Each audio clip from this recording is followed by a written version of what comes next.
Bismillahirrahmanirrahim. Students of 7th class. Today our topic in general science is dealing with garbage. क्योंकि आपने इस lesson में पढ़ा garbage in garbage out में कि जो जो जो चीज़ें हमारे काम की नहीं रहते हैं, जो सर्विस नहीं देते हैं, नो लॉन्गर इन यूज, तो उनको हम बोलते हैं वेस्ट। अब जो हमारे घरों से वो रद्दी वगैरह निकलता है in the form of left out food, peels of vegetables वगैरह, तो we call it as garbage. तो गार्बेज को डिस्पोज ऑफ करने का हमारे पास एक अच्छी तरीके से एक मैनेजमेंट है। तो इस पर जब बात हम करते हैं तो आपने देखा होगा सफाई कर्मचारी, तो आपने देखे होंगे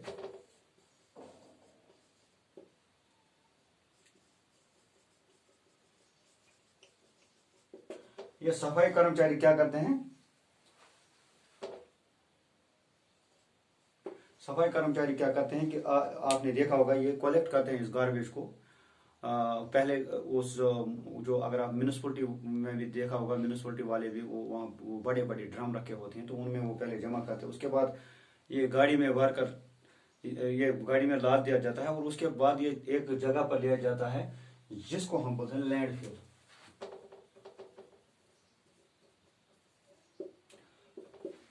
लो लाइंग एरिया में कोई ऐसी जगह होती है, ऐसी किसी जगह का इंतखाब होता है जहां पर क्या किया जाता है कि उस जो खाली पड़ी वो जमीन है जिसमें वो बहुत बड़े गड्ढे होते हैं, तो उसी जमीन को भरा जाता है, तो उसको हम बोलते हैं लैंडफिल। ये लैंडफिल पे बरज वुचान there are two types of this waste. एक तो होता है जो हम रीयूज कर सकते हैं और दूसरा है जिसको हम रीयूज नहीं कर सकते हैं।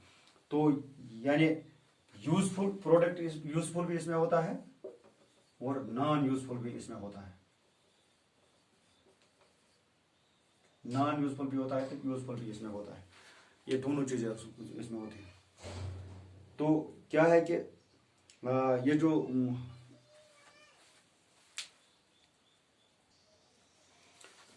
इसमें यूजफुल चीजें भी होती हैं और नॉन यूजफुल चीजें भी होती हैं।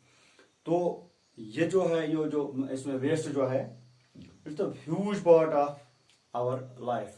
यानी ह्यूज पार्ट में ये कहेंगे कि बहुत सारा दिन भर जो है कचरा निकलता रहता है, हमारे घरों से भी निकलता है। तो एवरेज जो हम देखते हैं 4 पाउंड एक एवरेज घर से, एक आम घर से 4 पाउंड का वो ट्रैश वगैरह रद्दी निकलता है।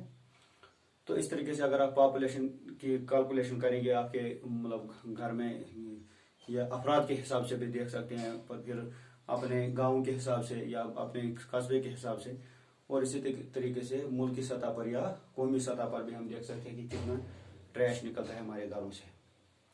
तो चूंकि ये जो नॉन यूजफुल कंपोनेंट्स है इसको सेपरेट किया जाता है, ये अलग किया जाता है इससे। तो जो बाकी चीज जो रहते हैं तो उसे वो लैंडफिल किया जाता है। अब क्या है कि ये जो लैंड जब ये कंप्लीट, ये प्रोसेस जब कंप्लीट होते है, जब लैंड को कंप्लीट किया जाता है, लैंड फिलिंग कंप्लीट होती है, तो उसको it is either converted into garden या हम इसको ये पार्कस वार्कस वगैरह बनाते हैं। तो अगले 20 साल तक इसमें यह होता है कि अगले 20 साल तक इस पर कोई हम कंस्ट्रक्शन नहीं करते हैं, बल्कि हम प्लांट्स वगैरह या पार्क वार्क इसमें बना सकते हैं। तो आपके करने के लिए एक एक्टिविटी मैं यहाँ बताता हूँ। इस एक्टिविटी में क्या है कि आप कलेक्ट करेंगे जो मतलब जो आप घरों से जो रद्दी वद्दी वगैरह है या आपके घरों से जो गार्बेज वगैरह निकलता है, इसको आप एक डब्बे में आप इसको जमा करेंगे। तो इसमें भी आप दो तरीके ये यानी इसमें अलग अलग करेंगे आप। इसमें आप एक तो वो चीजें देखेंगे जो आपके किचन से निकलता है, किचन से निकलने वाले जो इसमें गार्बेज में आएगा, मसलन फ्रूट वेजिटेबल पील्स, या इसी तरीके से लेफ्ट आउट फूड है, या इसी तरीके से एग शेल्स है, या वेस्ट फूड हम कहेंगे वेस्ट फूड है। तो या इसी तरीके से हमारे पास जो न्यूज़पेपर रहता है, इसी तरीके से ड्राई लीव्स वगैरह, तो ये एक डब्बे में आप जमा करेंगे। इसी तरीके से दूसरा आप करेंगे, दूसरे में आप रखेंगे piece of cloth, polythene bags जो आपके पास है, इसी तरीके से ब्रोकन गिलास जो आपके पास है, या कील वील कभी नेल्स वगैरह कहीं कभी होते हैं, तो या आपके पास ओल्ड शू होते हैं, ओल्ड शूज वगैरह, तो इसको आप जमा करेंगे। तो आप ये बात करेंगे कि इसमें भी आप फिर 4 कैटेगरी के ABCD, इसमें अलग अलग किस्म के आप रखेंगे। तो फिर जब क्या है कि आप एक घड़ा यानी 2-2.5 फीट का आप एक घड़ा बनाएंगे, तो ये जो चीजें हैं ये अलग अलग ये जो घड़े घड़े हैं, 1-2 घड़े आप बनाएं तो उनमें आप ये रख सकते हैं। 2 दिन 3 दिन के बाद जब आप इसके ऊपर मिट्टी डालेंगे, 2-3 दिन के बाद आप देखेंगे कुछ मटेरियल्स में, कुछ इसमें ये जो चीजें आपने इसमें रखी, ये जो गार्बेज आपने रखा, इसमें 2-4 दिन के बाद इसमें स्मेल भी खत्म हुई होगी और ये रॉट भी हुआ होगा, यानी यह ददरियामुत आसि। तो ये मान तो इस पर शार्ट्स में one is converted into humus. ये इसमें एक ये हम कहेंगे नबाती खाद बनती है। तो अब जो चीजें हैं, कुछ चीजें इसमें आप ये भी हैं कि मतलब नेल्स हैं या शू वगैरह हैं, ये तो जल्द जल्द ये नेल्स जो है ये आप देखेंगे ये रॉट नहीं होंगे या इनमें वो डिकम्पोजिशन नहीं हो जाएगी। इनमें होती है, रस्टिंग होती है, लेकिन वो इतनी तेज प्रक्रिया नहीं है। तो इसी तरीके से आपने देखा कि ये जो कुछ चीजें इसमें है वो जल्दी जल्दी इसमें डिकम्पोज हो जाती हैं। तो ये भी आपने देखा होगा कि कभी कभी लोग जो है रोड साइड्स पर ये पत्ते वत्ते वगैरह फेंकते हैं या कभी कभी रोड्स पर ही जलाते हैं, या आपने फार्मर्स को देखा होगा जो स्ट्रा है या है, ये जो हमारे जो फसल है धान वगैरह, उसमें से जो वो निकलता है वो अनवांटेड चीज़ें जो है, अनवांटेड उसमें जिनका हमारे कोई उपयोग नहीं होता है, तो इसको क्या करते हैं, उसको ओपन में वो लोग जलाते हैं। तो उससे क्या होता है, धुआं, कार्बन डाइऑक्साइड की मकदार बढ़ जाती है और हवा में जो है हवा में पोल्यूशन फैल जाता है। तो इस चीज़ से हमने परहेज करना चाहिए। तो अब इसमें एक और टॉपिक है आपका वर्मी कंपोस्टिंग। वर्मी कंपोस्टिंग में क्या है, जैसा कि नाम ही है वर्म यानी कीड़े। तो वर्मी कंपोस्टिंग का नाम ये है कि ये एक किस्म की एक प्रोसेस है। इस प्रोसेस में क्या किया जाता है, वर्म्स जो है, यहाँ वर्म्स का हम उपयोग करते हैं, वर्म्स का हम इस्तेमाल करते हैं ताकि ये जो ऑर्गेनिक मटेरियल्स है, ऑर्गेनिक मटेरियल आप शॉर्ट में समझे कि ये जो आपके पास मतलब वो चीज़ें जो डिकम्पोज हो जाती है, मसलन ये वेजिटेबल्स या फ्रूट्स वगैरह के जो पील्स वगैरह होते हैं या लेफ्ट आउट फूड वगैरह जो होता है, तो ये प्रोसेस एक होती है जिससे ये कन्वर्ट होता है ह्यूमस लाइक मटेरियल में।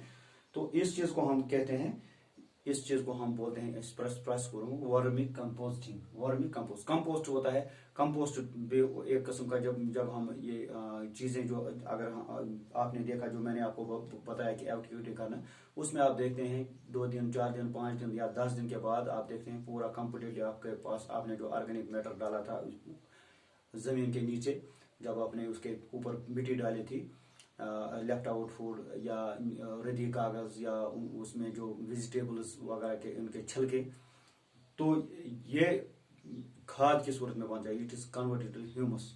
ये तो इसको हम बोलते हैं कंपोस्ट। वर्मी कंपोस्टिंग में यह चीज है कि we are using worms for this purpose. इसमें वर्म्स में भी कौन से है, वर्म्स है इसमें like the earthworms, white worms इसमें है, इसमें रेड वैगलर्स है यार, इन जिनको हम रेड वर्म्स बोलते हैं। तो ये जो हम इसमें क्या करते हैं, इसमें एक हम थोड़ा सा गड्ढा जैसा हम बनाते हैं, उसके अंदर ये डालते हैं, ये ऑर्गेनिक मैटर जब डालते हैं तो उसके बाद इसमें वर्म्स कुछ वर्म्स हम लगाते हैं। फिर उसमें जब ये चीज़ें, ये ऑर्गेनिक मैटर या लेफ्ट आउट फूड या जो जितनी मैंने चीज़ें आपको बताई, तो इस पर ये जो वर्म्स है एक एक्शन करते हैं इस पर और इनकी तादाद भी बढ़ जाती है।